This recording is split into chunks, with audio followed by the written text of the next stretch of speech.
Hi there, welcome to the latest episode of my 10-minute moan, the first of today.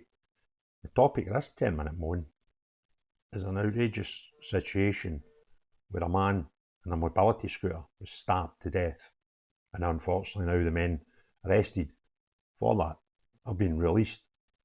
And it's just yet another crazy example of the stories that are alive in Britain that we never hear of. This one I found buried deep inside the BBC's website through their local news for London only. So, unless you live in London, you might stumble across it if you scour your local news, but if not, you'll be totally unaware that this happened. And it's just a crazy story.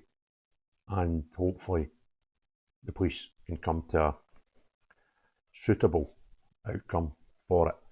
But their headline in the BBC's London local news section of the website says men released after man on a scooter was fatally stabbed. And when I saw it in the man's picture, I immediately thought they meant one of these little electric scooters that a lot of the kids run about in. But no, when I read the story, I found out that wasn't true.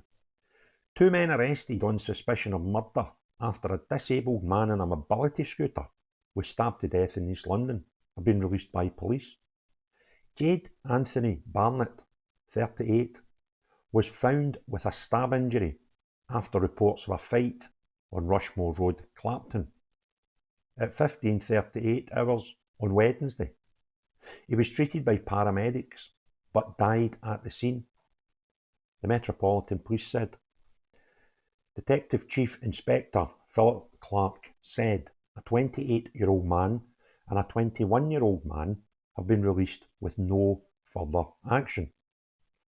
I want to reassure the local community that my team of experienced detectives is making good progress as we piece together the events that led to Jade's murder and work to identify whoever is responsible. Detective Chief Inspector Clarke said as he appealed for more information. Jade was stabbed in the street during the middle of the day. I know there are people who have yet to come forward to police for whatever reason who will have seen what happened or taken pictures or videos as events unfolded. Police have set up a dedicated portal so witnesses can upload images and footage. The Met said Mr. Barnett's family continued to be supported by specially trained officers and were being kept updated with developments. Previously, Mr. Barnett's friends said he had lost a leg in a motorcycle accident in 2007. His sister, Simone Barnett, described him as cheerful and caring. One beggars belief that this sort of thing happens, and two beggars belief that it just doesn't, it's not even that remarkable anymore that it's front page headlines are on your news, your national news at night. And again, I'll say it again because I said I'll keep highlighting it. Keir Starmer says nothing. Despite the fact that we're currently a week in to a 29-day amnesty for people to hand in large knives, zombie knives and machetes and actually be compensated for it. Because after the 29-day amnesty, it will be illegal to own, make or sell any of the knives I've just described. Isn't it bizarre that it's taken us to 2024 to actually make it illegal to buy, sell or have a machete, a zombie knife or an 8-inch knife on our streets? But nobody's telling you that. I've never seen Keir Starmer since the day and hour those 3 children were murdered in the streets of Southport. I've never seen him tell one thing that this government's going to do to try and quell the amount of knife crime in our streets. And every day I report on stories, knife stories, that you'll probably never have heard of because the national news just don't talk about them. Either they don't want to, or they're that common. It's not a big story anymore when somebody loses their life. And I've highlighted children. I've highlighted a mother killing her own daughter. I've highlighted now a man that's in a mobility scooter, disabled by the fact he lost a leg in a bike accident. That's the United Kingdom we live in. And when I was just having my usual wee scour along the internet, I was amazed at the amount of stories that would probably not be able to fill a 10-minute one. But a man in his 20s stabbed with wounds near a high street in the early hours. That was in Banbury High Street. Murder investigation started following the death of a man stabbed in East London. He was stabbed on the 10th of August, but he died yesterday. Man 48 suffers punctured lungs in Middlesbrough garden stabbing. In a garden in Middlesbrough. Dartford, 3 stabbed in town centre altercation. This is United Kingdom in 2024. That's a snapshot. That's one search in Google. Give me half a dozen stories, some of them duplicated right enough. Man in his 20s, guy murdered, stabbed 10 days ago, died 3 weeks later in East London. 48-year-old man punctured lungs in Middlesbrough. Dartford, 3 people stabbed in the town centre. It's just bedlam. But what's the Labour government doing about it?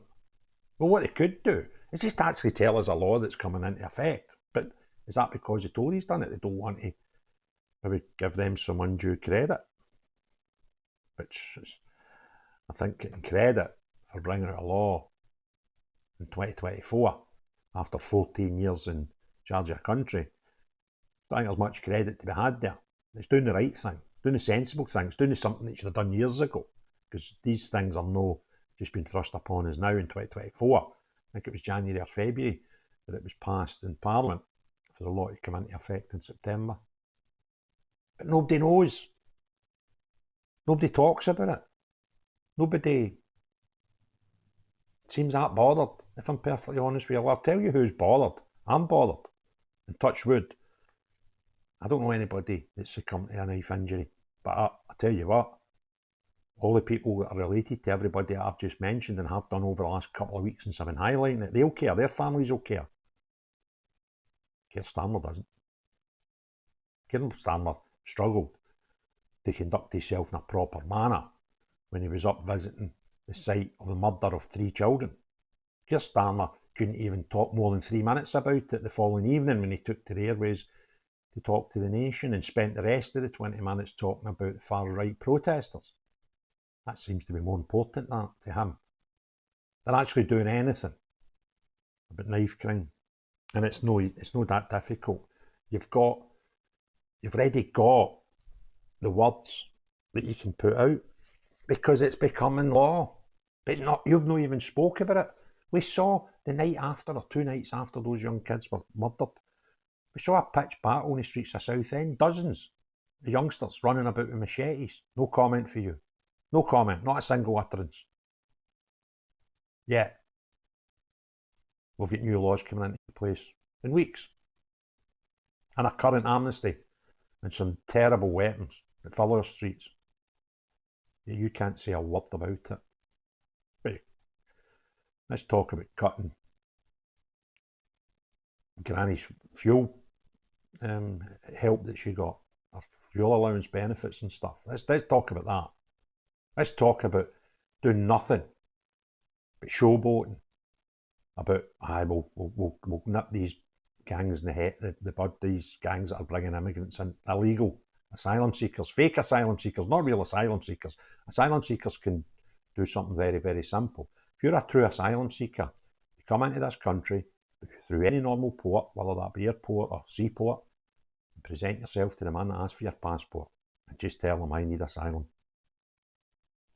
A lot cheaper than the people coming in the boats and paying thousands of pounds to gangs. So, why are they not doing that? Because they're illegal asylum seekers, or fake asylum seekers. Pick your word.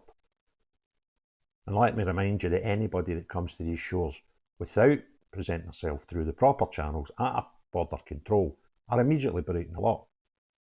But we don't put them in prison. We put them up in hotels.